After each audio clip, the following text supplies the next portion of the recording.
ക്രിസ്തുവാകുന്ന ഉദയസൂര്യൻ നമ്മുടെ ഉള്ളിൽ ഉദിച്ചാൽ പിന്നെ നമ്മുടെ ഹൃദയം പ്രകാശപൂരിതമാകും. നിത്യസ്വർഗം അത് വെളിച്ചങ്ങളുടെ ദേശമാണ്. അന്ധകാരത്തിൻ്റെ പ്രവൃത്തികളോട് നാം യാത്ര പറഞ്ഞാലേ, അതിനോട് എന്നേക്കുമായി യാത്ര പറഞ്ഞ് ഉപേക്ഷിച്ച് വെളിച്ചത്തിൻ്റെ പ്രവൃത്തികളിലേക്ക് നാം വരുമ്പോൾ മാത്രമേ നാം ദൈവരാജ്യത്തിൽ എത്തുന്നുള്ളൂ. അവിടെ ഇരുളിൻ്റെ പ്രവൃത്തി ഒട്ടുമില്ല, ഒന്നുമില്ല. സ്വർഗത്തിൽ വെളിച്ചം മാത്രം, വെളിച്ചങ്ങളുടെ പറുദീസ. അവിടെ ട്രാൻസ്പെറൻ്റാണ്, ട്രാൻസ്പെറൻസിയാണ് അവിടെ സൂചിപ്പിക്കുന്നത്. ഒളിച്ചു വയ്ക്കലില്ല, അവിടെ മറച്ചു വയ്ക്കലില്ല, അവിടെ ട്രാൻസ്പെറൻ്റാണ് സ്വർഗരാജ്യം. ഹല്ലേലൂയ.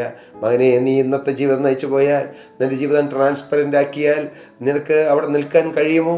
ഇനിയും ഇരുട്ടിൻ്റെ പ്രവർത്തനങ്ങൾ നിൻ്റെ ജീവിതത്തിലില്ലേ? ഇരുട്ടിൻ്റെതായ സംസാരങ്ങൾ, അന്ധകാരത്തിൻ്റെ വാക്കുകൾ, പൈശാചികൻ സന്തോഷിക്കുന്നതായ ചില പ്രവർത്തനങ്ങൾ, മദ്യപാനം, വെറുക്കൂത്ത്, അനേകം സ്വഭാവങ്ങൾ, മയക്കുമരുന്നിൻ്റെ ഉപയോഗങ്ങൾ എല്ലാം അന്ധകാരത്തിൻ്റെ പ്രവർത്തനങ്ങളാണ്.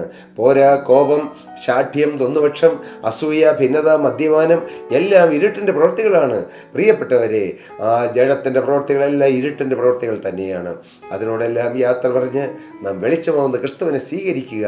വെളിച്ചമേ എന്നെ നയിച്ചാലും, ഓ ഹല്ലേലൂയ, ലീഡ് കൈൻഡ്ലി ലൈറ്റ്. വെളിച്ചമാവുന്ന യേശുവേ എന്നെ നയിക്കണമേ, വെളിച്ചമാവുന്ന യേശുവേ എന്നെ ഭരിക്കണമേ, വെളിച്ചമാവുന്ന യേശുവേ എന്നെ നിയന്ത്രിക്കണമേ, വെളിച്ചമാവുന്ന യേശുവേ അങ്ങയുടെ ഇഷ്ടം എൻ്റെ ജീവിതത്തിൽ നടക്കട്ടെ, എൻ്റെ ഇഷ്ടമല്ല അങ്ങയുടെ ഇഷ്ടം നടക്കട്ടെ എന്ന് പറഞ്ഞ് നാം നമ്മെ തന്നെ ദൈവകരങ്ങളിലേക്ക് സമർപ്പിച്ചാൽ ക്രിസ്തു പ്രകാശിക്കുന്ന സ്വർഗരാജ്യത്തിൽ നമുക്കും എത്തിച്ചേരാൻ കഴിയും.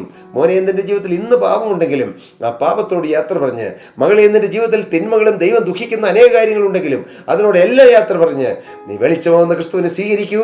നിൻ്റെ ജീവിതം മുഴുവൻ പ്രകാശമുള്ളതായി തീരും.